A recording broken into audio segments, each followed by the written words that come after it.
5 August 2026 च्या शासन निर्णयासंदर्भित जितकेही वसतिगृहाचे विद्यार्थी आहे किंवा आदिवासी वसतिगृहाच्या बाहेरील विद्यार्थी आहेत ज्यांनी 30 वर्षाच्या पलीकडे ॲडमिशन पाहिजे होतं त्या विद्यार्थ्यांनी सर्वांनी बंड पुकारलेला। आम्ही विद्यार्थी प्रतिनिधित्वाच्या संदर्भात आदिवासी विद्यार्थी संघ विदर्भ नागपूर येथील प्रतिनिधी आणि त्यासोबतच आम्ही पुण्याच्या विद्यार्थ्यांना या ठिकाणी बोलवलेलं।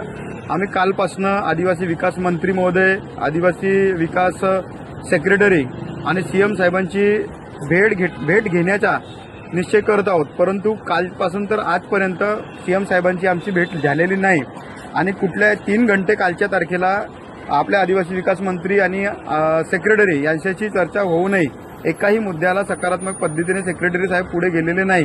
तेव्हापासून त्यांनी म्हटलेत की तुम्ही उद्याच्या दिवसाला थांबा, आपण काहीतरी सकारात्मक मार्ग काढू। आज आम्ही दिवसभर वाट पाहतोय की कोणीतरी बोलेल, कोणीतरी चालेल, कोणीतरी काहीतरी करेल, परंतु कुठल्याही प्रकारची सकारात्मक भूमिका घेताना या ठिकाणी दिसलेली नाही। सीएम साहेबांची भेट घालवून देतो हे त्यांनी बोलले, पण त्यांनी कंडिशनल अट टाकली की तुम्ही एका कागदावर लिहून द्या की तुम्ही सीएम साहेबांची भेट झाली तर आंदोलन मागे घ्याल। असा निर्णय आम्ही कुठल्याही प्रकारचा घेतलेला नाही।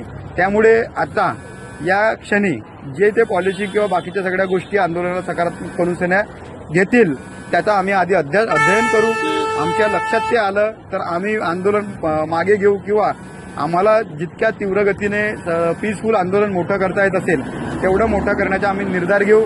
या ठिकाणाहून आदिवासी विकास मंत्री महोदय अशोकजी उईके यांच्या निवासस्थानाहून हा संदेश आपल्यापर्यंत आम्ही पोहोचवतोय आणि समाजातील प्रत्येक तळागाळात राहणाऱ्या प्रत्येक पालक वर्गाला, शिक्षक वर्गाला किंवा नोकर वर्गाला आणि आमच्या समाजातील जितकेही आरक्षित जागेवरून निवडून गेलेले आमदार आहेत, आदरणीय महोदय, आपल्या सर्वांना विनंती आहे की आपण जितकेही लोक पीएससीच्या काउन्सिलमध्ये आहात त्या सर्वांना आम्ही उद्याच्या तारखेला नागपूरला सर्वांना विनंती करतोय, कुठल्या तरी एका आमदाराने याची भूमिका घेऊन सर्व आमदारांना एका ठिकाणी घेऊन यावं आणि विद्यार्थ्यांची पीडा ऐकून आदरणीय मुख्यमंत्री महोदय यांच्या समक्ष आमचे प्रश्न घेऊन चालावेत, ही आमच्या आदिवासी विद्यार्थ्यांची समन्वय आणि सांस्कृतिकरित्या आपल्याला विनंती आहे।